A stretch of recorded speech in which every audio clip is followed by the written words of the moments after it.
Saudações ancestrais em nome do Divino Rei Tade Jambuíço é votado diante de mim. Acompanhe brevemente nos canais Kuzaba a entrevista exclusiva com a princesa-chefe Guanakenda Bumengo e a princesa Kiesi Bumengo, elas que são mulheres do mesmo marido no reino do povo Untu.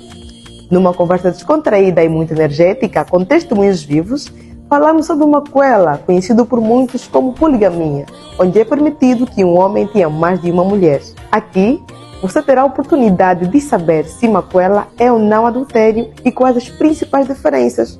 Diferente de muitas realidades, no reino do povo Untu, as mulheres do mesmo marido conseguem viver juntas na mesma casa, partilham tudo e consideram-se irmãs e não rivais.